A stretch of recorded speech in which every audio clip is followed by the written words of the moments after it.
Start with our condolences to Nikki McCray. Rest in peace, young lady. Also, we'll talk about the Major League Baseball draft. Chase Burns, ninth to the Rockies. Grant Williams is no longer a Celtic. That hurts my heart. Tennessee picks up a commitment since we last spoke to you. So a lot going on. Here we go with Caleb Calhoun. I'm Dave Hooker. Let's get it rolling. The Dave Hooker Show. A presentation of Off the Hook Sports. Objective insight, expertise, top guests. Available on YouTube, Apple, Spotify, and the Off the Hook Sports app. Download now for free. Also available on offthehooksports.com. I compute and obey. Now to Dave Hooker. Ready. So here we go. Caleb Calhoun, a big show on tap. Tennessee with a commitment, but what do they need next after William Satterwhite? That's on offthehooksports.com. We'll go through that. Over the weekend, Georgia with another player that got arrested with a driving issue. He likes to go 88 and a 55. That's not good. Georgia named as the most likely team to repeat as conference champions. Would it be a failure if they don't? Arch Manning is jacked. And today's tough question, will I deal with the SEC? Who wins the SEC? As we're exactly 7 days away, depending on when you're watching this, from SEC Media Days. Hazing still a thing. I'll share with you the one hazing practice that was allowed, to my knowledge, in the past 5 coaches in Tennessee football history. Philip Fulmer let one thing go, and he was fine with that. And then a great piece by our own Caleb Calhoun on offthehooksports.com as some things that schools overrate when trying to build their program. So let's get it up and rolling. An early ask of you, and that is to go ahead and hit that like button, because that helps us spread the word. If you haven't subscribed yet, if you haven't turned your notifications on yet, you got to do that, because we have one of the all-time best receivers in Tennessee football history that'll be on our YouTube page tomorrow, as Fred and I are all set for that. Also, Cooper Mays and Jacob Warren coming up early in the week, as I fully expect the SEC to announce later today. And I hinted at this last week that it will be Jacob Warren, Joe Milton, and it will be Omari Thomas as the 3 SEC players from Tennessee that will be invited to SEC Media Days, where we'll be broadcasting live next week. So hit the like button. We've got a lot going on. Caleb, how are you, sir? Oh, I'm amazing. I was streaming Taylor Swift's re-release of Speak Now over the weekend. This is her recorded version. So it was just so much fun. Don't know what to think about that, but maybe I need to start looking into this Taylor Swift thing, because I think she's got some staying power. I think she's pretty good, according to most of the people. And She's about to go on the first tour ever that generates $1 billion. Wow, it's pretty wild. Okay, $1 billion is good money. We don't make that type of money, but I guess we do okay from time to time. So if someone wants to throw us $1 billion, Elon, I know I've said some mean things about you, but if you'd like to give us $1 billion, we're here. Yeah, and if you decide to do that, though, do it. I'll give you an individual link, because then like 40% of it on the donations to YouTube channels actually go to a YouTube. So we don't want that. And we certainly wouldn't want that to happen. So we've got a lot going on in the program, but let's hit on those top 3 notes at that I mentioned in our dry open is what they call it. And that is Nikki McCray. It was heartbreaking. An assistant coach in basketball now. She was diagnosed with breast cancer, 51 years old. Just you absolutely hate to hear that. And man, one day I hope, because I've been hit personally by this, as we all have, that we get to a point where cancer is either more manageable or curable. I don't know when that happens, but Nikki McCray was one a heck of a basketball player for Tennessee. There's no question about it. And rest in peace, young lady. Yes, she absolutely was. She's from my hometown, right outside my hometown. I'm from Memphis. She's from Collierville, was where she grew up, and she did a lot of work in that area. She was a really, really, really great person, and she's, if we're doing top 10 players in Lady Vols history, she might be on there. I know she didn't win a national championship, but I feel like Nikki McCray has like that Carol Lawson pool where even though they didn't win a national title, they're still legends almost at that level with Tennessee. Those two, I think, and Holly Warlick too. Those are the three that didn't win national titles as players that I still think you can mention in the same sentence as the ones who did, that are the greats. Good point. Chase Burns, 9th to the Rockies. A little higher than I thought he would go, quite frankly. What did you think of number 9 and going to the Rockies? So where obviously it's still a hitter's ballpark. We don't hear that as much because the Rockies aren't as relevant. But you go to the Rockies, I do think you would have a support system there because I know that Todd Helton still owns like a 40-acre, or it might be 400-acre farm there, to different sort of stratosphere as you and me. But Chase Burns to the Rockies, what did you make about that? Yeah, I was actually kind of shocked about that too, funny enough. But, him going – because he had a bit of a drop-off this year. His ERA took a jump from 2.91 to 4.25. So, now for those who don't know, in college baseball, an ERA in the 4s in college baseball is like an ERA in the low 3s, high 2s in professional baseball with the metal bats. I mean, that's just how this – ping, ping. Yeah, exactly. And so but the drop off was still a little bit shocking to me. So I'm not so sure. I didn't see this coming, but I think the potential is clearly there. So I understand why he was taken. No doubt about it. And then we've got Grant Williams going to the Mavericks. That was a shame because I'm a Celtics fan, but it had gotten to the point where Grant Williams would only be in there in defense if they had a guy at the 3 that was shooting a lot of threes. And he wasn't a good matchup 100% of the time. There would be some series in the playoff that he would play 90% of the time. There would be other series that he would play less than 10. So he was a weird fit there and probably a luxury for the Celtics. But let's get to Cruton, as we always love to do. How about William Satterfield? Tennessee picks him up last week, just shortly after we went off the air. And I tell you what, man, William Satterfield is a big pickup between the Vols and Clemson. Kudos to Caleb Giroux for being all over this. And if you haven't followed Giroux's work, Jarreau, he's on the Twitter. Find him because he's the next recruiting superstar reporter. I can promise you that. And he had it before anyone else. Satterfield, number 191 prospect in the nation, number 11 interior offensive lineman, according to 247 Sports, out of Archbishop Hoban High School in Akron, Ohio, number 7 prospect in that state, which is one of the most talent-rich states in the entire nation. And to beat Clemson, a significant other school, that is significant, too, particularly to Tennessee because they lost out on the T. Higgins and Amari Rogers of the world. To pick this guy is just absolutely monstrous for Tennessee because receivers are never going to be in demand at Tennessee. Everybody is going to want to play for Tennessee at receivers. Defensively, it depends on your mindset. Are you okay with playing more snaps?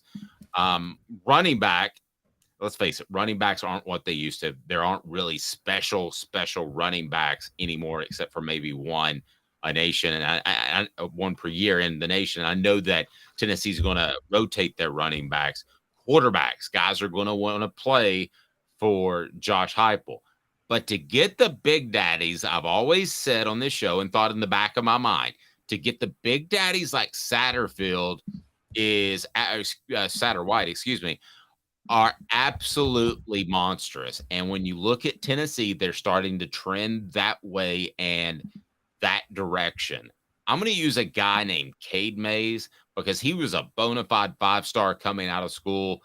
Those are the type of guys you want. And I know Butch Jones back in the day that he would say, oh, we can grow this guy. There was the one guy out of Florida. I can't remember his name. It was like 250 pounds. I was like, no, you don't want to grow these guys. You want them to be big dudes coming out of school. And certainly there is no question that Satterwhite is one of those guys. What did you make of the pickup on Friday, and what does that mean for Tennessee football recruiting as a whole? This is huge. 3 weeks ago, it's right about 3 weeks ago, Dave, we talked about Max Anderson being kind of the biggest pickup of the class for Tennessee at that moment. They got a guy from Texas that a lot of top-notch schools in that area really wanted, and Tennessee beat them all out. Now they go and beat out Clemson for William Satterwhite for an Ohio prospect. Now, again, at first there were some red flags to me because I had seen some of the top schools leading and Ohio State wasn't on the list. And I'm like, does that mean Ohio State didn't want him that much? I don't know. But Clemson clearly wanted him. And he chose Tennessee over Clemson, and that stands out a lot. And I still think Alabama did offer and pursued him pretty significantly for a little while too. So this is a very, very big pickup. It really sets up Tennessee's, and this is an underrated part of Tennessee's offense, which we've talked about for a while, which is they really need that vertical rushing attack to be a threat consistently if they're going to have those deep passes. Just like Max Anderson, William Satterwhite is an interior offensive lineman. So you're looking at two guys you could really build your future around. Now, I'm not saying, look, it's not like tackles are a dime a dozen. You got to find good left tackles. I'm not here to pretend that you can't. But, Dave, if you load up on the interior and you find a center, which they need to do for the future once Cooper Mays is gone, because they're really going to miss Cooper Mays, well, you might be able to get a tackle in the transfer portal at that point. And you could even sell to a left tackle, hey, you're going to have a lot of support from the interior, so you don't really have to worry about, and I know you know this, Dave, it's a lot harder for a left tackle when your left guard's not that good, and you got to cover for them.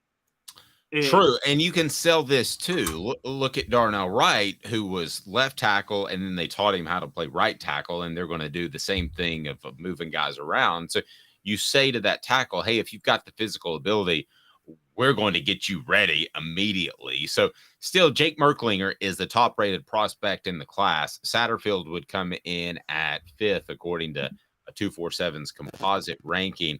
And then if you want to look at the other offensive linemen that Tennessee has, it would be Gage Genther out of Colorado. I wonder if that one's a little bit of reach, just to be real honest with you. Then Jesse Perry out of MTSU. So you got a group to start with, but I'm going to be real honest with you. It's far from over. Somebody told me that in 2024, quote, that's when it gets dicey with the offensive line. So that's what I'm sharing from somebody within the program, because they're going to lose a lot of guys. They've depended on some of Jeremy Pruitt's. You mentioned Cooper Mays. They've depended on some of Jeremy Pruitt's guys, and they have also they picked up guys in the transfer portal. But you're going to have to be good on the offensive line, I believe, via high school football recruiting. So this isn't done. They need 2 more guys of this ilk, but it's a step in the right direction where we're not waking up saying, hey, they need 3 guys of this ilk, because I'm not going to try to sugarcoat anything. Satterwhite is the type of cat that if you get 2 or 3 of, you're going to be good on the offensive line each and every year. I believe he's that good. Yes, Max Anderson and William Satterwhite are both those guys that you can they're going to come to Knoxville, and the minute they learn the system, you can plug them in pretty much. They're not long-term projects at offensive line. And I overlooked Max Anderson. You're absolutely right. Another 4-star guy. So you pick up another guy or 2 that I think you're in great shape. Yeah, exactly. Whereas, yeah, you're right. Jesse Perry and Gage Ginther, both are much longer-term projects. If they have to go into the lineup before 2026, then Tennessee might be in some trouble. I'm just going to be honest with you. But you're right. If they can get 2 more of these guys, that really sets up their offensive line. They've got to, again, I'm learning now, the more I cover Tennessee, I didn't realize, Dave, it seems like, I know left tackle is probably a more important position. Yes, a left tackle is more important than center. But center seems like the hardest job to find somebody competent at on the offensive line. It seems like a total shot in the dark if you can get a good center or not. A lot of dudes don't touch the ball in high school. And Cooper Mays, he had to learn within an offseason to handle the football. So did Spencer Riley, if you want to go back to 1998. And I'll tell you a funny story that's on that Celebrate 98 series. Spencer Riley didn't have one single fumble to T. Martin. So a new quarterback, a guy that had moved from the defensive line, but they did have one. I don't know if you remember this play early in the Syracuse game, but at one point, Spencer Riley snapped the ball and T wasn't ready for it, or he snapped it early. And so Spencer just ran off running with it. That's illegal touching. You can't do that as a center, but it doesn't count as a fumble. And Spencer Riley still takes great pride in that. So I thought that was pretty cool. So what does Tennessee need left? Well, according to Caleb Giroux on offthehooksports.com, they need more receivers. Look at Mike Matthews and Amari Jefferson. More interior offensive linemen. Williams Winery, it would be one. Camarion Franklin would be another.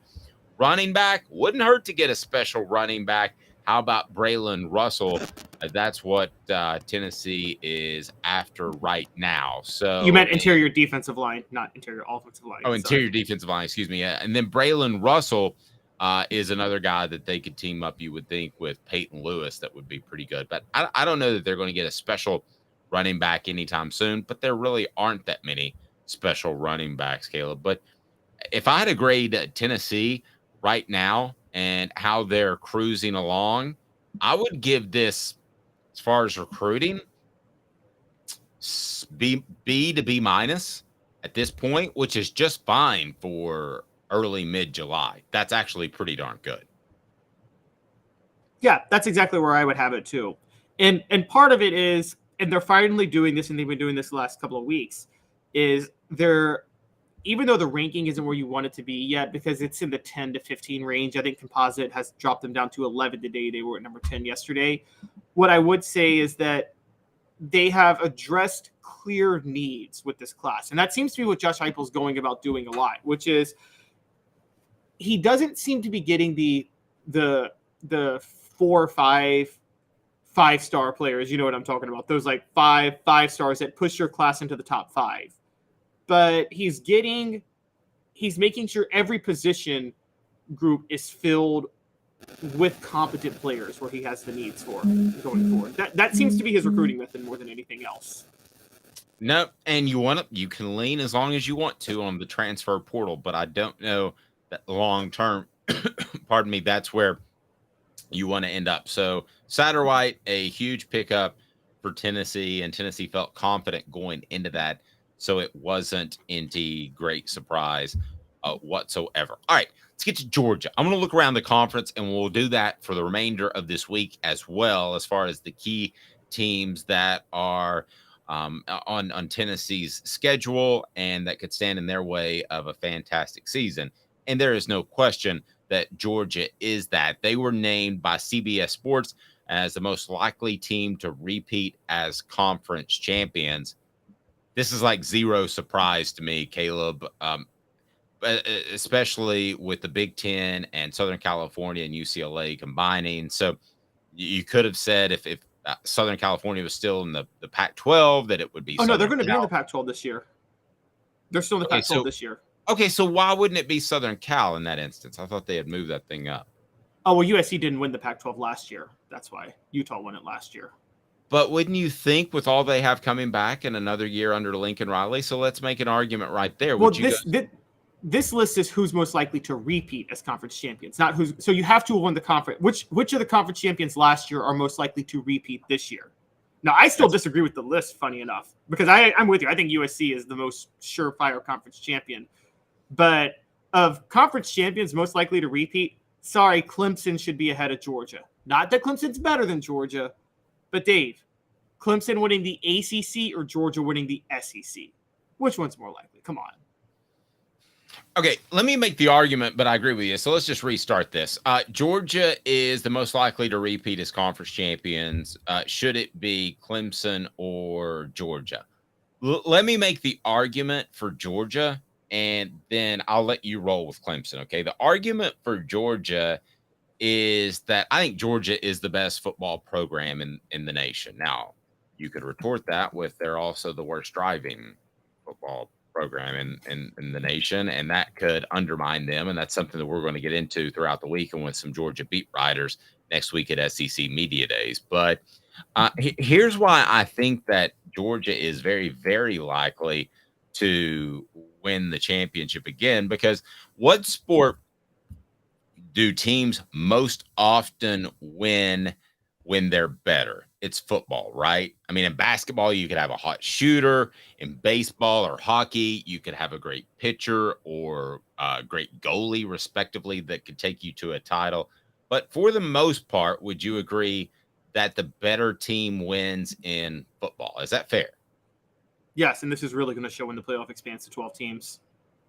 Yeah, I think it actually could be ugly at times. So here's why I like Georgia to repeat as the SEC champion, is because I just think they're significantly better than Alabama, and I think this is somewhat of a transition philosophically this year for Alabama. So I understand your Clemson argument, but ultimately, is Clemson that much better than Florida State or the other suitors to win the SEC? Maybe, but I might be higher on Georgia than you are. I think that Georgia is rounded, assuming they take care of their off-field issues. I would go Georgia with this list as conference repeat champions. You would go Clemson. Would anybody else rival Georgia to you, Caleb? I think those are the only two, because then you have Michigan and Utah, and I actually don't think either of them is likely to repeat. I think Ohio State and USC both win those conferences. And then you have Tulane in the American, but again, and Kansas State in the Big 12. So, yeah, those are the clear-cut top two. The reason I'm going Clemson is I don't even think Florida State's Clemson's toughest game this year, and they play Florida State. I'm going to be honest with you, Dave. Clemson's toughest game is one of two matchups. Now, you tell me which one. That opener at Duke, that is scary. I don't know if you know, Duke went 9-4 last year. And I'm just saying, Mike Elko is – you talk about a coach that might be the hottest commodity in college football next year if he repeats that at Duke. And – sorry, what were we going to say? No, go right ahead. Oh, yeah, so that's – but if they get past that, the only other game for Clemson that scares me would be in ACC play – would be Miami on October the 21st. But I'm still not sold that Miami is where it needs to be with Mario Cristobal. So I think they have that. They get Florida State at home. I think Florida State's massively overrated. So I just think the road is easy. And I want to point this out. Everybody's caught with blinders that Georgia's won back-to-back national titles. But they haven't won back-to-back SEC titles. No. They didn't win it in 2021. And so I think people are seeing the back-to-back and just assuming automatically, three-peat, at least repeat is SEC undefeated. Yeah, you kind of think that, at least. Yeah. I did bump into somebody over the weekend, and we were standing behind them in a line, and I didn't speak to them, but I turned to the guy, and this guy had a big Georgia tattoo on the back of his calf, and he had Tennessee stuff on, so I knew that he was a Tennessee fan. I turned to him, I said, "Do you think he got that tattoo when Drunken Ray Goff was the head coach at Georgia, or just recently?" He goes, "Man, I'm with you, brother, but don't go down that road. Don't go down that road." I was close, though, just for funsies, and I knew he would have my back, so I was excited about that. Man, you've got to try out the chill pills before I tell you the other school that you should be concerned about re-winning their conference or repeating as champions of their conference. It's crafttreats.com. It is great for your pet. Your pet will absolutely love crafttreats.com. And the chill pills will help with the digestive issues, and they'll also help with arthritis issues. They'll help with anxiety. It's all there. It's crafttreats.com. Use the promo code Off the Hook. That's Off the Hook. The chill pills are fantastic, but other craft treats available for your dog or pet and cat. And I think my wife's dragging me to get a dog today. So I can tell you, if it's a puppy, it's going to be loaded up with the chill pills. I can promise you that right now. Use the promo code Off the Hook. Off the Hook. Get 20% off. Please support our sponsors. We greatly appreciate it. It's why we're here each weekday at 10 a.m. So you got Clemson repeating as champion in your mind. You've got Georgia, in my mind, repeating as champion, because I think this is a transitional year for Alabama with a new quarterback and a new offensive system. I think those two, to me, feel like locks. Anybody else feel like locks in the big time conferences? Well, you're forgetting about that old Bayou school that could give Georgia some trouble, and there's a team they visited Knoxville in November that could give them some trouble. So I'm not so sure they're a lock. No. In my mind, they're a lock. Okay. So those two, and would I be surprised? No. I mean, Tennessee was a lock to just win 8 games last year in my mind, and hell, I was absolutely wrong on that. So I'm not a lock in my mind does not mean that I'm saying at December come rip on me. But who else is a quote hooker lock to which they have to use sometimes when they find a lady of the night working? You have to use a hooker lock. That way the patty, you just lock her to the nearest lamppost, and then a paddy wagon can come by. It's a hooker lock. The paddy wagon can come by and pick her up later. But who of those are in the conversation as far as conference champions most likely to repeat?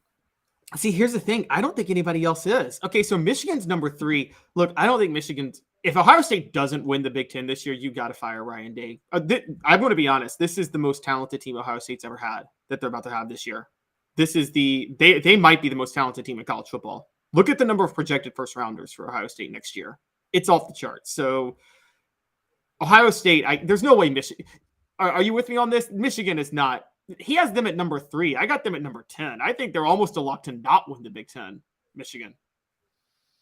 Yeah, and I think that they've got issues there. I think at some point there is a residual from Jim Harbaugh looking for an NFL job. I think players start to question leadership. I think that stuff happens more than you think. I think it started to happen with Philip Fulmer in the mid to late 90s, to be real honest with you. But so I think Michigan's the type of program that can load up, win it 1 year, and be average for 2 or 3 years. But who else? Because I want to get to today's tough question. Okay, so number 4, they have Utah. Again, I think almost a lock to not win it. If USC doesn't win it this year, then that's a big red flag for Lincoln Riley still being in the Pac-12. And then number 5, Tulane. So the reason Tulane actually wouldn't be higher on the list is because the team that's number 10 on here, Texas San Antonio, who plays Tennessee, by the way, they won the Conference USA last year, but they're in the American this year. And I've got Texas San Antonio as the best group of 5 team in college football this year. So Texas San Antonio, Tulane.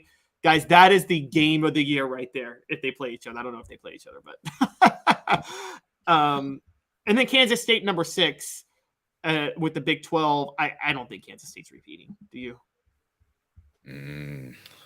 No, but I'm not going to sit here and pretend to be the biggest Big 12 expert in the world. I'll just be real frank with you. Rocky Top Tom says Georgia's a lock in the SEC. Again, simply too powerful in defense. Only lock on my conference. And yes, Caleb, if Ohio State doesn't beat Michigan to win the Big 10, it's over for Ryan Day. Whoa, you guys have some pretty big standards. I mean, if they just lose 1 game to Michigan, I'm not sure they're making a change. And look at how loaded this Ohio I know, but still, you're in the college football playoff just last year and will probably be this year. It's hard to fire a coach doing that.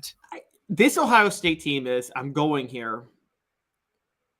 If they don't win it, it's as egregious as the 97 Vols not beating Florida, which I thought was an egregious black mark on Fulmer's record. That 97 team was so talented, they had no business losing to Florida that year. That should have been the year they ended the streak, not 98.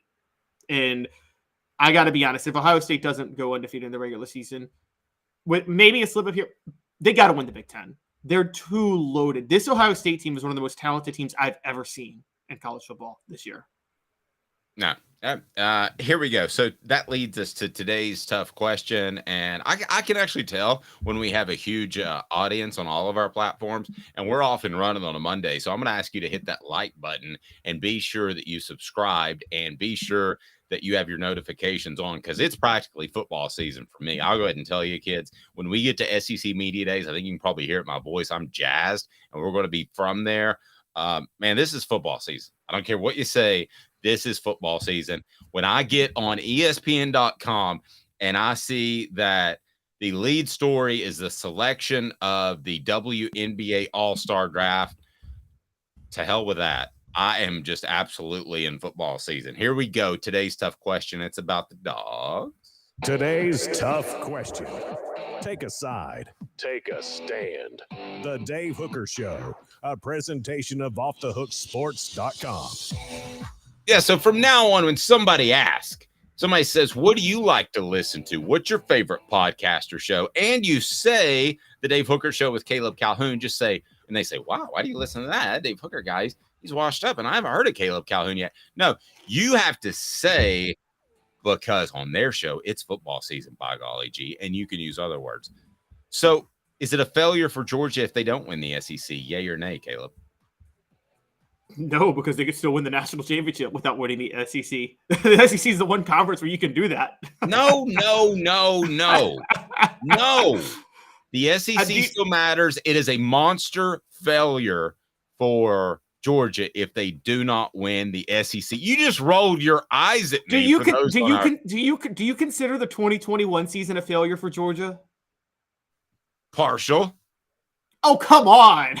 You think Georgia... Partial, I do. The SEC is, and if you're watching on the video platform on YouTube, I mean, it's this close. I got my fingers this close together. To me, winning the SEC, and I've always said this, is just this close to winning the entire national championship. I would rather, let's put it this way, I'd rather win 3 SEC championships than 1 national title. Is that crazy? No, because then you're knocking on the door on that 4th year. I got a question for you. Would you rather let's do this?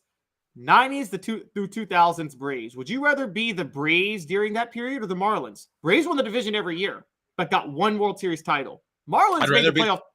I'd rather be the Braves over the Marlins with the 2 World Series titles. Yes.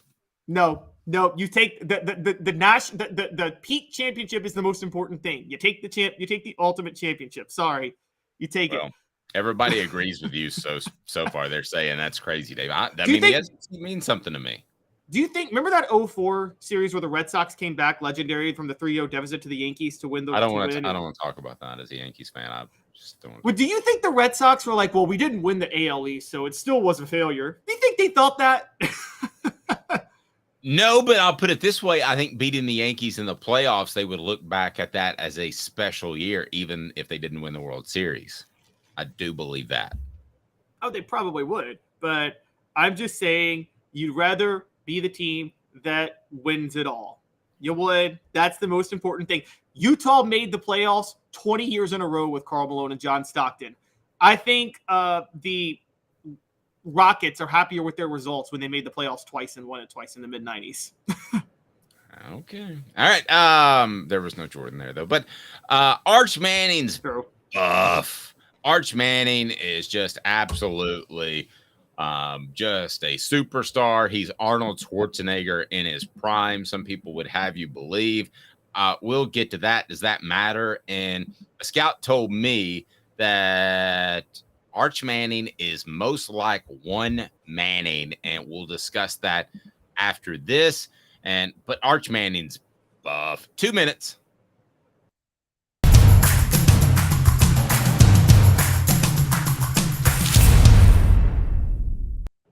Don't forget, Dante Stallworth is our next on the Celebrate 98 series. Notifications on Off the Hook Sports.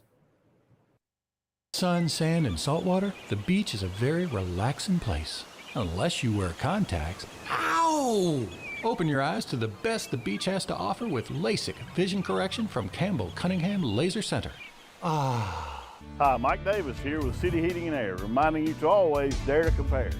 Our team provides quality local heating and air service, installation, and maintenance across East Tennessee. We use only the best equipment like American Standard heating and air conditioning for your residential, new construction, or commercial needs. Honesty, dependability, and customer satisfaction have been the cornerstones of our business since 1961. City Heat and Air. Dare to compare.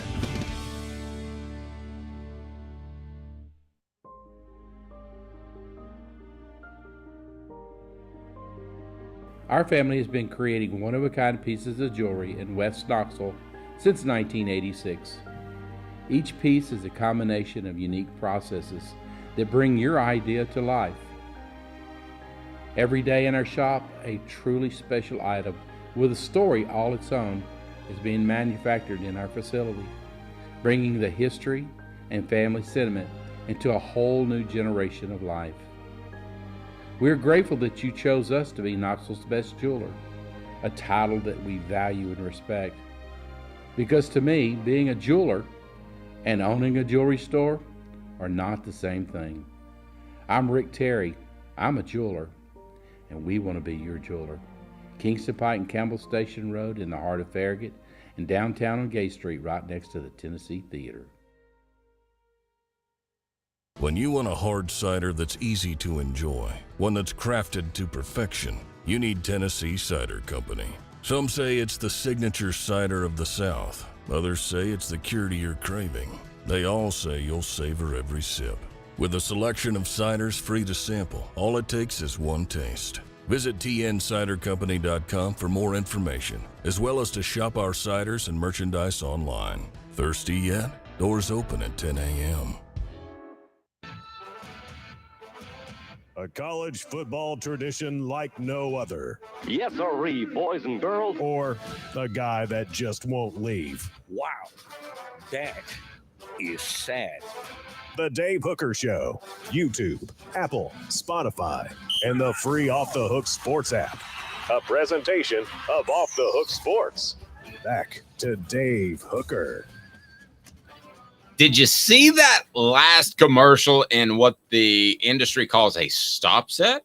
Well, it's Tennessee Cider Company, tncidercompany.com, tncidercompany.com. And I'm telling you one thing, they're awesome.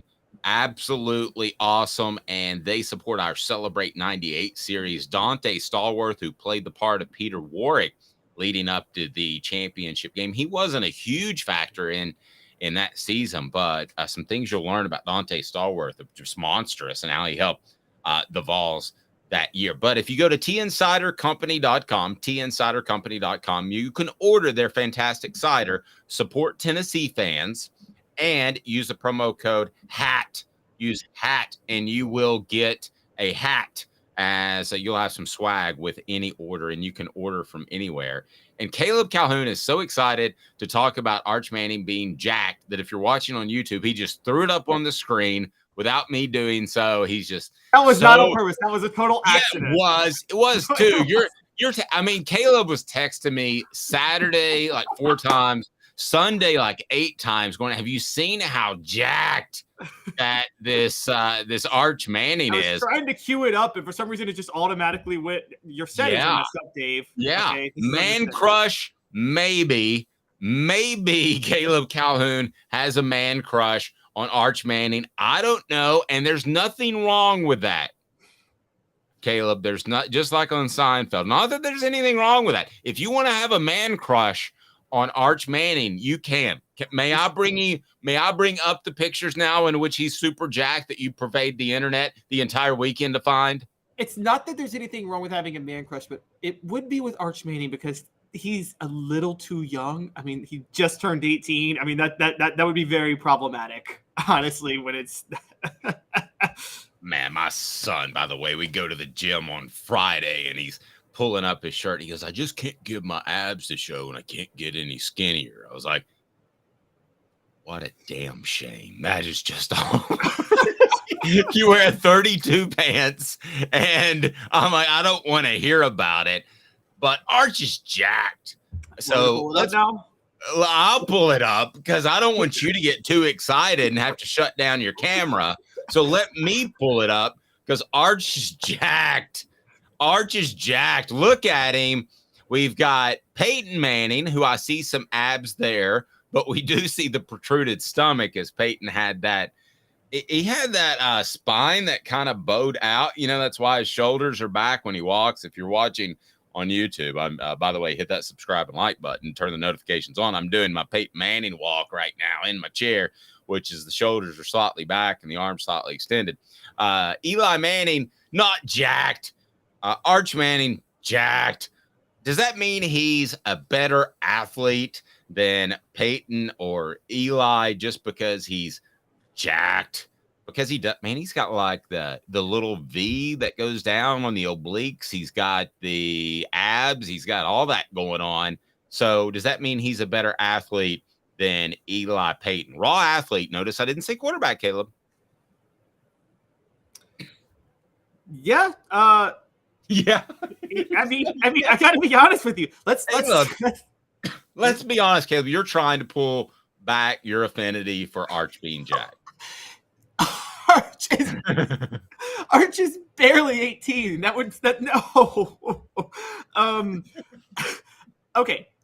I will say, yeah, I said since he was in 8th grade, which when I first covered his recruiting, that he was a better athlete than Peyton or Eli. And I'm thoroughly convinced he's a better athlete than Peyton or Eli. And yeah, no, I don't even really think it's a question. I think he's definitely the best athlete of the younger Manning generations to play quarterback. And so whether or not that turns into being an elite drop back passer is a different story. But yeah, I mean, I got to be honest with you, Dave. Yeah, I think that he's the best athlete between him, Peyton, and Eli. And I don't think it's particularly close. Nope. 4 Downs brought to you by Zen Sports. I'll tell you more. 4 Downs is now on Off the Hook Sports. 4 Downs. 4 questions. 4 answers. The Dave Hooker Show. 4 Downs. A presentation of offthehooksports.com. All right, I'm going to make this tough on you. Arch Manning's game will be what percentage of running the football? Peyton Manning's game was about 5%, which is basically a fake bootleg, right? I mean, he always had – Peyton Manning probably had more epic runs than any quarterback ever with that bootleg, though. Okay, yeah, but that wasn't a big percentage of his game.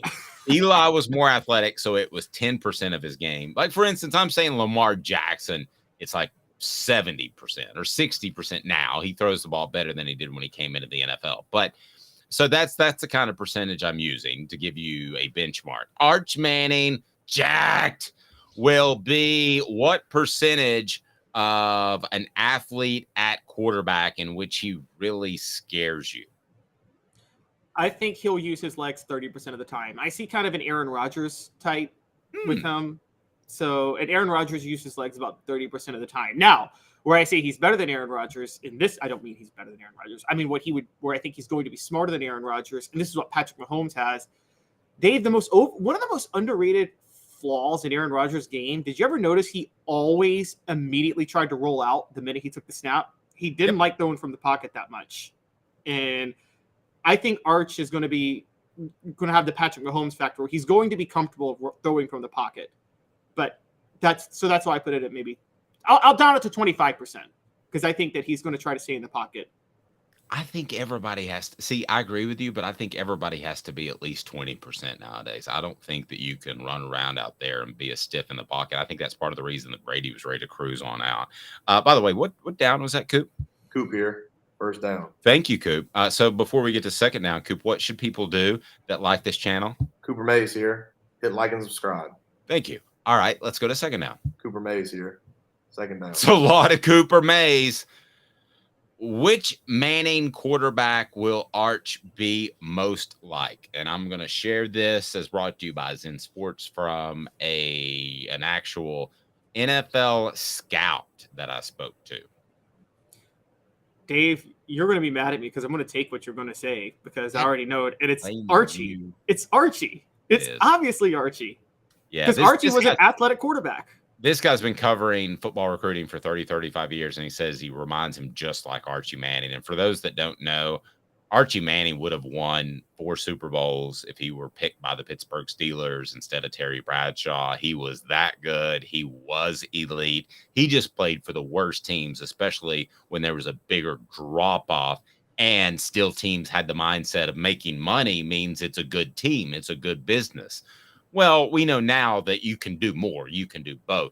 So, and during that time, because of the rules, a Hall of Fame caliber quarterback couldn't single-handedly get a team to the playoffs because the rules were you were allowed to just beat the heck out of the quarterback at that time. So, yeah, very true. I think sorry. No, he's very much like Archie Manning, his grandfather, no question about it. I don't know what. Yeah, and the shocking part of it is how did Peyton and Eli not get any of their dad's athleticism? That's the real story. A big zero. You know what I think it was? I think it's as simple as this. I think they were trained at a time. Think about when they're high school athletes. Who were the best quarterbacks? They were pocket passers. whether we're talking about Joe Troy Montana Aikman. or Troy Aikman or any of those guys, Montana could run a little bit, but what were they taught to do? What did they spend 95% of their preparation throughout their middle school, high school, college careers doing? And that was to be a pocket passer. I think it's as simple as training somebody. I'm not saying that Peyton Manning is going to be like doing reverse jams and windmills and all that stuff, but could he have been a better runner? Yes. The first thing you would want to do is not tie his shoelaces together on his two shoes. Remember he ran around like his shoes were tied together. Did you? Oh, I see. Yeah. Well, he was taught to do that, right? But not when he broke the pocket. I think it's save your rear no matter what. Well, and it's funny you talk about this because like now I always hear about how like uniquely athletic, more athletic than every other quarterback John Elway was at the time. But then I'm like, okay, but if John Elway played in this era, would he still have that level of athleticism since every quarterback is athletic like that? Was it just relative for John Elway because no other quarterback was that athletic? I'm going to give you a 30% yes on that. I think he was goofy athletic because he was a solid 6'5" and thick. I think that would be something that would push him past the average athlete today. But I definitely see what you're getting at. You wouldn't look at him nowadays and say incredible athlete because everybody's an incredible athlete. Before we get to third down, Zen Sports, the new sports book in Tennessee, revolutionizing the way you earn sports betting rewards. That means no more deposit bonuses that turn into deposit nightmares on Zen Sports. What you see is what you get. And with their cash rewards program, you get a lot of cash for a welcome bonus. Earn an unlimited 5% cash back on your betting volume for your first 15 days when you sign up with the code HOOKED. That's HOOKED. Unlimited 5% cash back. Keep betting, keep earning with up to 3% cash back on your betting volume every month after that, and refer friends to earn a percentage of their betting volume as cash rewards too. Zen Sports bringing the cash back to Tennessee. So if you bet big on sports, you want to be betting on Zen Sports. Zen Sports betting just got better. Support our sponsors. Again, use the promo code HOOKED, and you get unlimited 5% cash back. That's pretty awesome. Hey, Coop, I lost track of the downs. What down are we on? Tennessee center Cooper Mays here. Third down. Thank you, Coop. Best raw athlete in Tennessee quarterback history is? He's currently playing for Tennessee. Oh. His name is Joe Milton. Oh, see, that surprises me. I thought you might go Nico. Okay, so Joe Milton's the best raw quarterback. You kind of got me on this one. All right, I was going to go with either Condridge Holloway or Heath Shuler or James Banks. I didn't think about today, the guy's currently playing. But when you figure in size-speed ratio, it's probably Joe Milton. But I'm going to make an argument quickly for Heath. And I think this is a very solid argument. And I'll take Heath, as a matter of fact. I think Heath Shuler had somebody come up to him, put their arm around him at 7 or 8 years old and said, you can be a decathlete. You can win the decathlon in the Olympics. No doubt about it. He would have been as successful doing that as he was a quarterback, maybe even more so. So I'll take Heath Shuler, and here's why. Because when I watch Joe Milton, I don't see great lateral. I don't see great hips. I do see a great, powerful runner with speed and the strongest arm that I've seen since T. Martin, and maybe stronger. But Heath Shuler had that ilk of arm. He was a better runner overall than Joe Milton. I think you would agree with that. Tell me if not. And so I think the arm was in the same league and a better runner, even though he might not have the size-speed ratio. I think he could shimmy and make you miss. I don't know yet that Joe Milton can do that. So what about my argument for Heath? The best of the three is probably James Banks, but he only played quarterback for a couple weeks against Georgia. So, but that's a whole different discussion for another show. So if I told you Heath or Joe Milton, would you still take Joe Milton as the best athlete? You make a strong case. I wanted to point out, it's funny when you mentioned James Banks, because I thought, James Banks is probably the best raw athlete to ever play quarterback at Tennessee. But you're right. Then he moved to receiver, and then he got kicked off the team. And I mean, I've said I think I told you a few weeks ago, I don't know anybody that threw away a more Hall of Fame NFL career. James Banks would have been a multi-millionaire if he just wasn't so much of a head case. I mean, nobody threw away their life.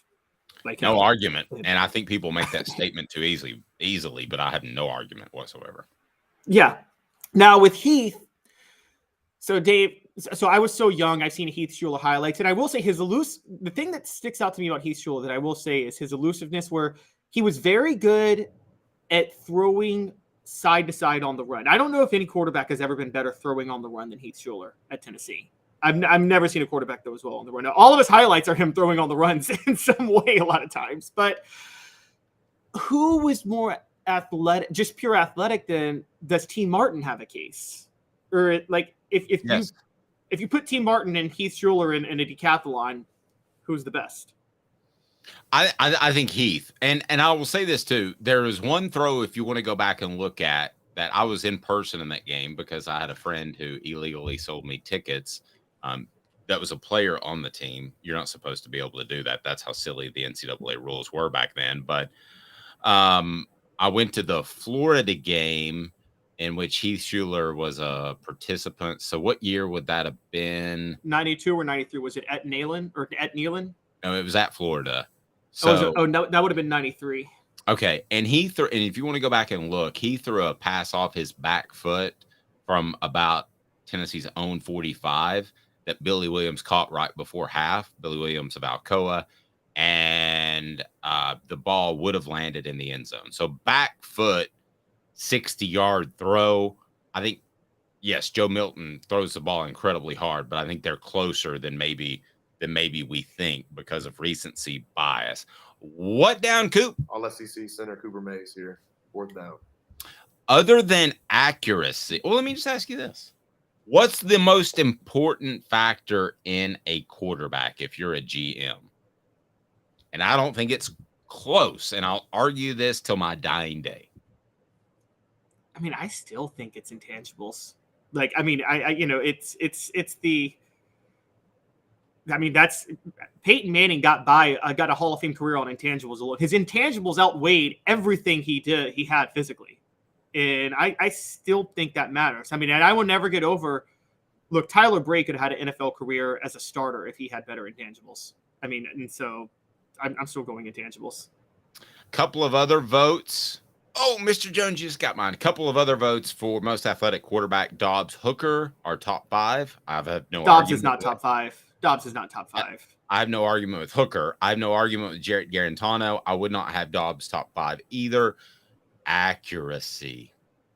It is accuracy. That there is something innate about that. It's like being a great shooter in football. It's basketball. You can get a little bit better, but innate accuracy. That's why you and I have discussed Troy Aikman, and you think he's overrated. I disagree because I thought he would put the ball on the money where it had to be in a receiver in Michael Irvin that didn't get very open because he wasn't very fast. And he would hit Alvin Harper stride for stride. So I think that accuracy is something that Troy Aikman was blessed with. I think that most people are blessed with that. The thing that I've been so impressed by Josh Heupel is his ability to turn, we talked about this last week, a slightly average quarterback into a very, very average quarterback. So I think it's accuracy. Very, very accurate, you mean? Yes. What did I say? You said into a very, very average quarterback. Slightly very, very accurate quarterback. No. Sorry, it's Monday. So I believe firmly that it's accuracy. I think that's innate. I think Aaron Rodgers has that. I think that's why he doesn't have to show up to off-season workouts for the Packers, which he is now for the Jets. But I just think you show up and you can, it's like the old carnival game. One dude can hit it right in the middle of the old milk jugs, and one dude like me with a 50-year-old shoulder and tried to throw as hard as he could cannot. Well, I mean, if you have the combination of zip and accuracy, I mean, that's why Brett Favre never had to show up for training camp in his prime, right? Because, like, Brett Favre, whatever you think of him as a person, and I think very lowly of him as a person, but Brett Favre could probably, if he wanted to snap a specific finger in half, he probably could throwing the ball. Yeah, and you're probably too young for this, but John Madden made a big deal about how hard he could throw the ball. And, a football is laced together as 4 pieces of leather, and how he would hit people so hard in the stomach underneath the shoulder pads, it would leave like the little cross on the end of a football. John Madden just thought that was the funniest thing ever, and he brought it up over and over and over, as John Madden used to do. But John Madden spoke Brett Favre into a 3-time MVP because he loved him so much. Okay, so you do remember more of that. Sometimes you're younger than me. I don't know if you remember that, but yeah, you do. Remember that. I remember that because look, I actually did like watching Brett Favre play in his prime like everybody, but it was nauseating. The whole John Madden was the king of, it's like the little kid in the backyard just throwing around with his friends. And I'm like, come on, bro. Like, seriously? Yes, agreed with that. All right, so best athlete, end of the day, your take? I'm taking Heath Schuler. Sorry. I'm still going to take Joe Milton. I think if Joe Milton had, I think Joe Milton could be trained to do what Heath Schuler was able to do. Honestly, no, accuracy, he doesn't have it. Accuracy has nothing to do with athleticism. So that's true. That's true. If we did a decathlon tomorrow of Heath Schuler in his prime and Joe Milton in his prime, I'm taking Heath Schuler. Or we did something like the Battle of the NFL Stars, which was always just all right. But who's winning the arm wrestling championship? Who's winning in arm wrestling? Joe Milton or Heath Schuler? Come on, it's Milton. Well, probably, but there's also modern day advances. I mean, they were giving guys creatine back then, and that's why half Tennessee's football team cramped up before a couple of games in '98 before they determined, whoa, let's lay off this creatine thing. It dehydrates you. Yep, Florida's game time touchdown to Travis McGriff happened because Deion Grant cramped up right on the throw in '98. All right, we got hazing. That is a thing again. What in the world should we even be surprised? I'm going to tell you why we shouldn't be surprised. And I'm also going to tell you that hazing has happened at Tennessee that I'm aware of, and what the difference is between okay hazing and really, really bad hazing. Here we go. What the? What was he thinking? Release the hounds. The Dave Hooker Show. Keep cool. A presentation of offthehooksports.com.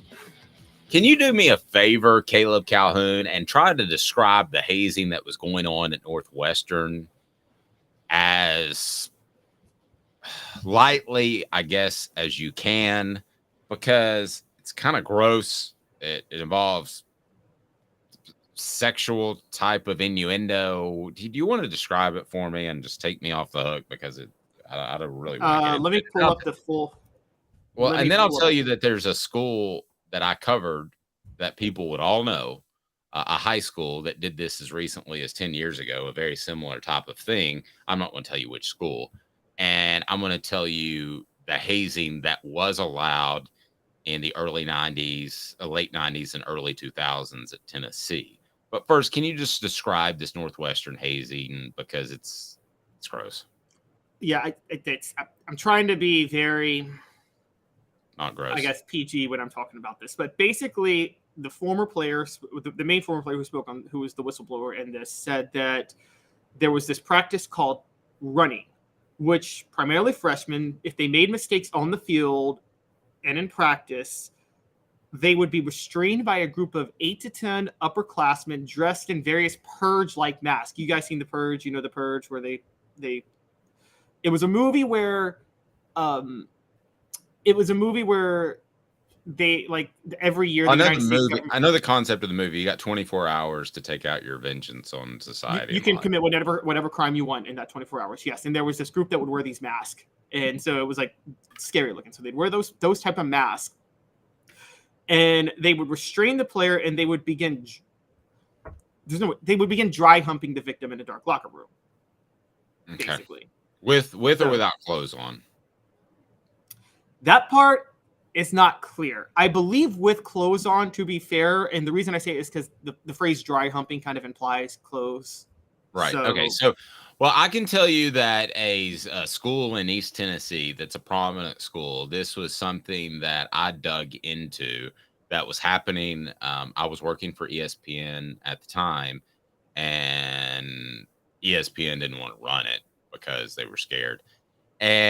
but this happened in which players would be hazed by having to get in the middle of a group, and guys were undressed, at least from the waist down, and they would shake stuff close to the players. I don't know if there's physical contact or no, but I can tell you that when I interviewed one of the players, he was in tears. So I don't doubt that it actually happened. And I interviewed other people that confirmed this. So I don't want to get into that. I'll tell you the hazing that was allowed at Tennessee, which was the kind of hazing that hazing should be. And that was very lighthearted. And basically the way it worked is they said, you're going in the ice tub. And I think that Fred may have mentioned this when you were on with us, but we talked about it more in depth in the Celebrate 98 series, Dante Stallworth coming up this week. But the hazing was this: hey, freshman, you're going into the ice tub. And for those that haven't played organized sports, ice tub is the best and worst thing as far as rehab. When you get in it, you're terribly uncomfortable. Your little friend might run away to Iowa, if you know what I mean. So much. That's the best way I can put it. But after 2 minutes, and if you can, I worked my way up to 20 minutes when I was doing CrossFit, believe it or not. And you have no more muscle soreness. You know the muscle soreness when you lift too hard one day, Caleb, and like a day or two later, you're like, you had zero muscle soreness. So it absolutely works. So, but there was a means to an end. You start to like the ice bath. And the deal was you either go in the ice bath or somebody's going to throw your rear in there. And that was it. That was hazing. Now, I'll give you an example of another hazing. So that one's okay. Wouldn't you agree, Caleb? I don't blame anybody for doing this back then, but I would say it's not okay now. And here's why. Because we have more knowledge. Ice bath thing? Yes. And here's why. And we learned a lot about this during COVID. And when I was working, we covered a lot of COVID details and heart conditions and things like that. When you get dunked into cold water, nothing sends your heart into a greater state of shock than that. So if you have any sort of heart condition that you may not know about, it could actually trigger a heart attack immediately. And so while theoretically I'm with you, it's, for those who don't know, I studied some Titanic history in the past. Listen to the people who survived it that like actually sunk into the water. The worst moment was the second they got submerged into that water. And most of them died right then. Okay. So, I love you to death, but I'm going to differ on this with you for a little bit. I think that is as natural as stretching. So yes, you could find that 1 in a million person that it has a bad effect on. But I think ice baths, for those that train heavy, especially during preseason camp, I think that they're very valuable. So I think for the most part, you're showing. Now, if they say I've got a heart condition, don't put me in the ice bath, then don't. But so I think that was okay. But let me give you an example of another hazing that that to me is probably a little over the top. That happened at Tennessee. Brian Darden shows up at Tennessee, and there was one reporter there that said he will be one of the best tailbacks at Tennessee. So this was the mid-late 90s. And Brian Darden was, a lot of you probably know his name. He was highly rated, and a lot of the media said right then and there that this guy is going to be the next Reggie Cobb type of cat. This is going to be the next great player, Chuck Webb, if you want to throw it in there. Well, here's what Brian Darden did, according to multiple sources. Brian Darden trash talked the whole time he showed up. And he happened to trash talk to one of the best defenses that ever walked to the face of the earth. So they could run play action. Brian Darden got the hell knocked out of him. It didn't matter. He didn't even have the ball, and he was going to get hit. That probably broke Brian Darden's spirits at some point. So that is hazing. Did he deserve it because he trash talked before he had done anything? Probably. But that's hazing when you take away somebody's will to play gone too far. And what happened to Brian Darden? I don't even know. But he left Tennessee. He came in talking trash. He got hazed to the extreme. And when I say extreme, he got physically hit more oftentimes in practice than anybody that was on the team. So that's probably a little bit too far. Now, let me say this about Northwestern. Northwestern decided about 10 years ago they want to play big boy football, right? They have one of the most beautiful, now it might not be as expensive, might not be as spacious, but they have one of the most beautiful on Lake Superior, I believe, workout facilities that you'll ever see. They went all in. They made sure that Pat Fitzgerald, who has now been suspended for 2 weeks, would be their coach long term, and he has ties there, so they were able to do that. So am I surprised that it happened at Northwestern? Absolutely not. And here's the reason why. When you decide to play big-time football, you need a lot of people, not just the coaches, not just the players. You need a lot of people. So what happened when Lane Kiffin started going a little loopy crazy and, they were drinking bourbon on a Sunday night when they were getting ready for next week's opponent?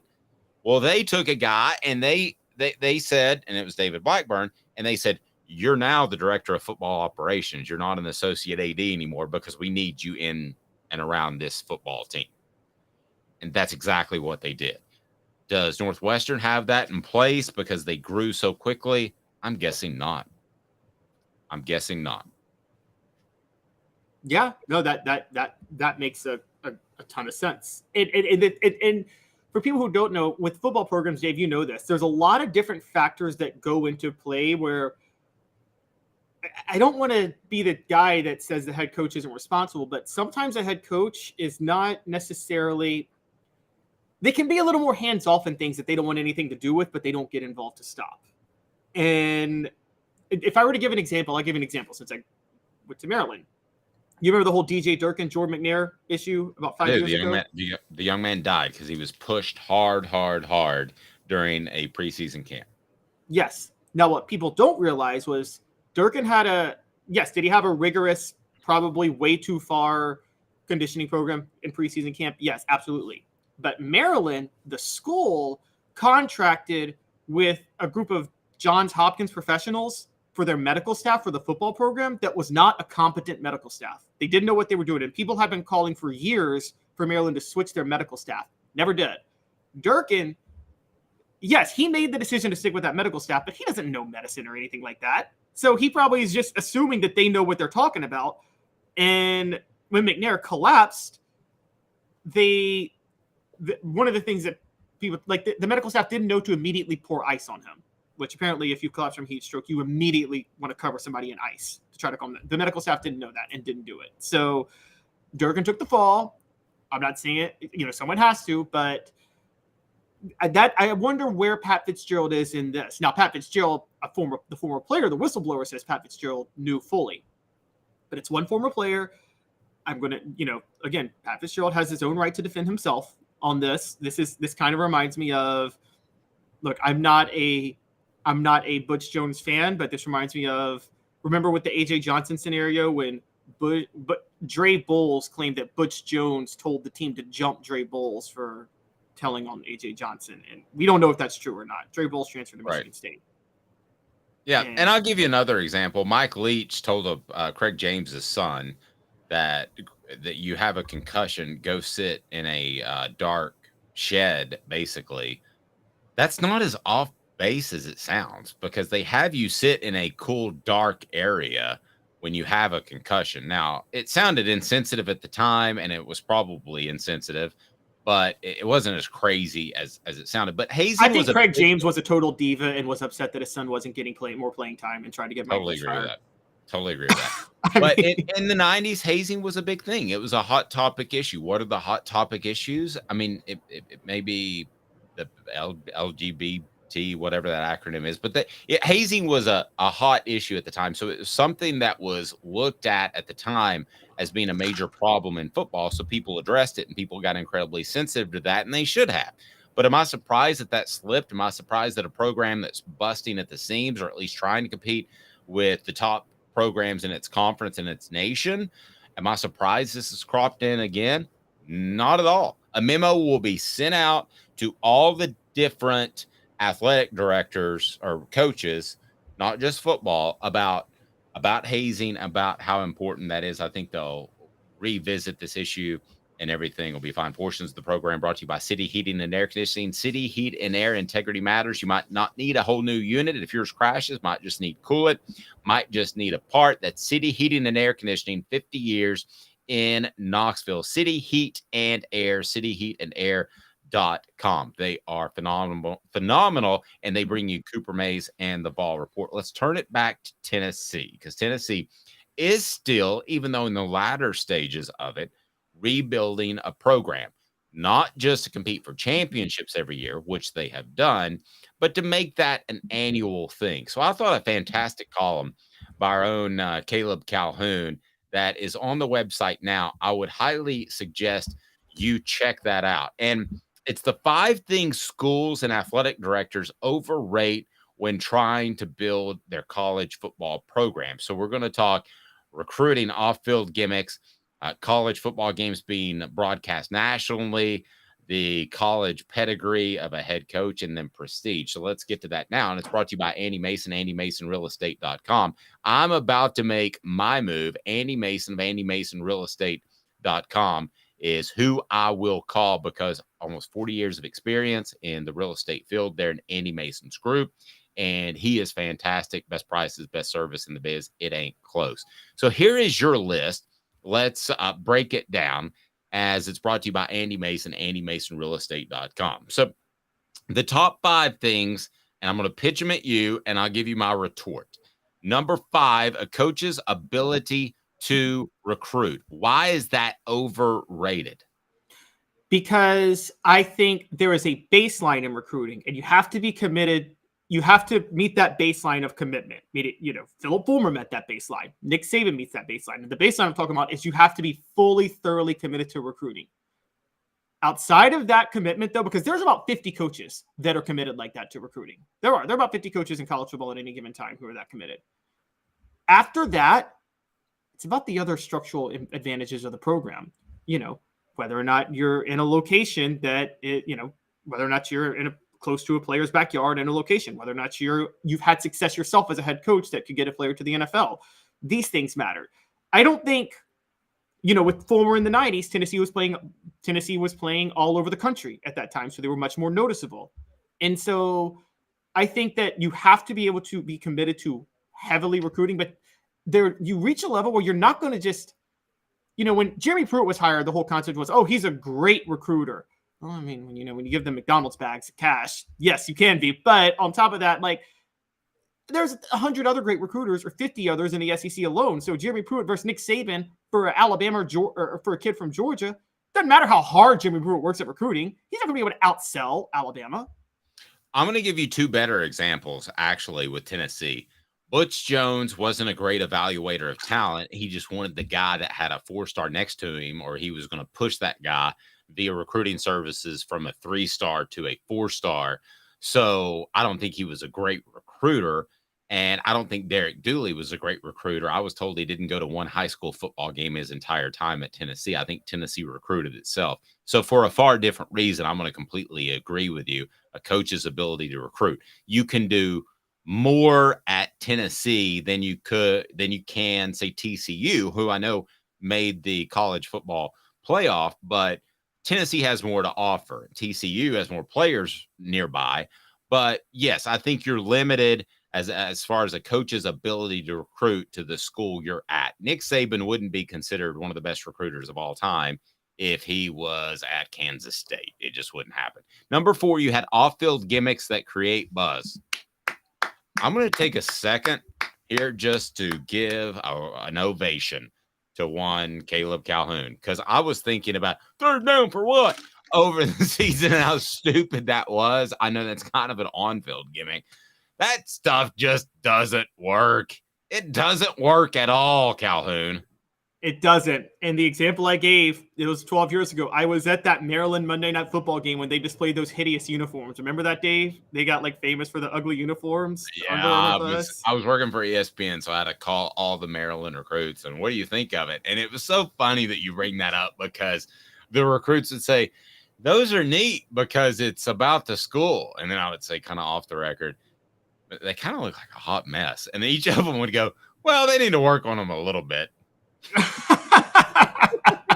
Yes.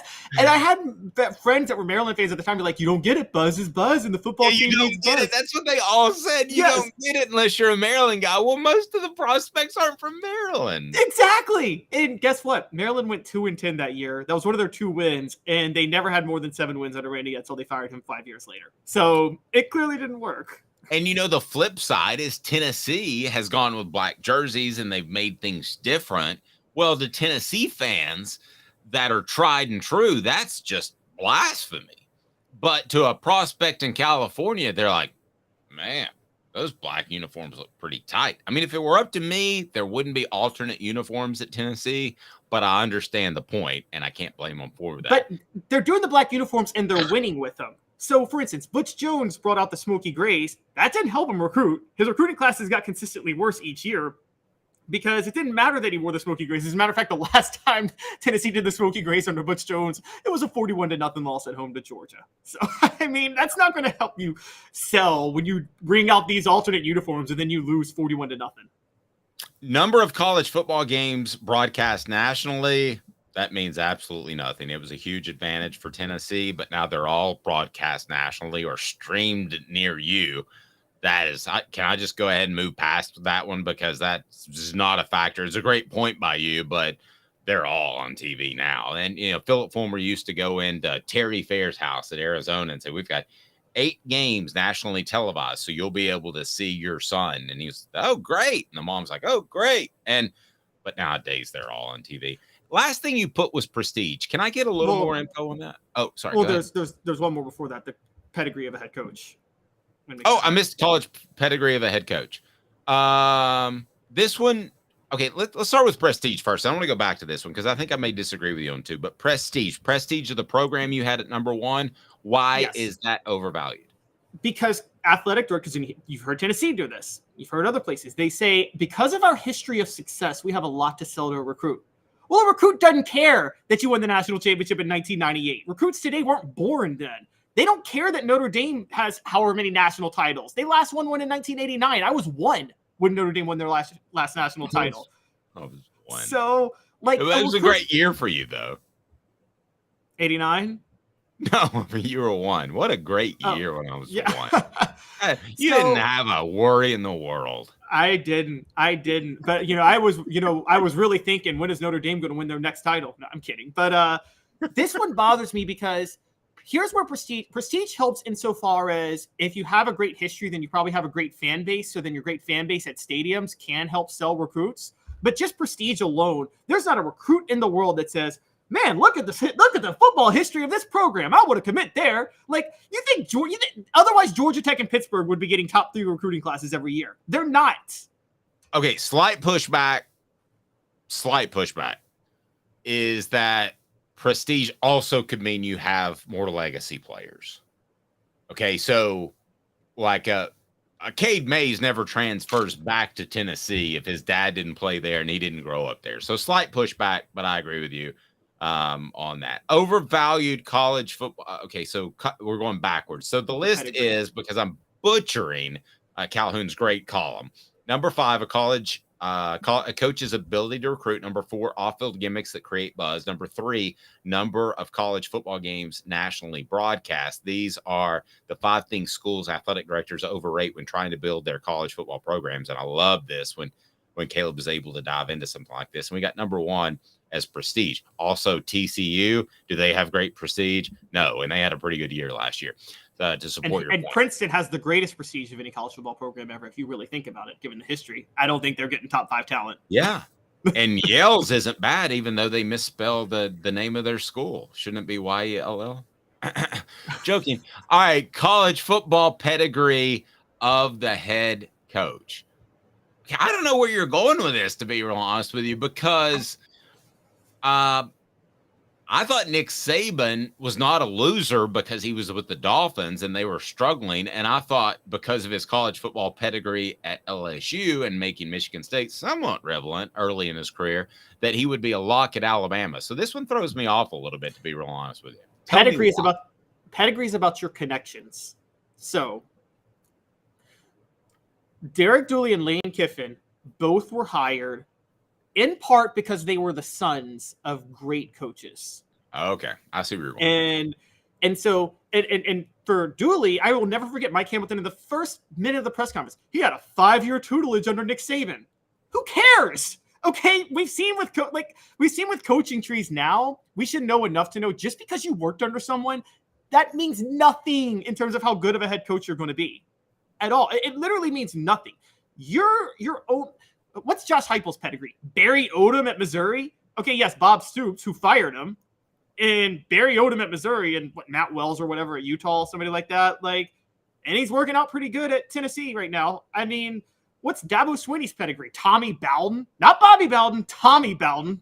Okay, and he's got 2 national titles. So, hey, hold on.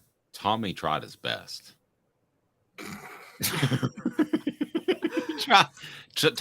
Tommy gave it his all, Caleb. So let's not throw Tommy Bowden under the bus. I'm sorry, he tried very hard. He tried. What's next? Are you going to?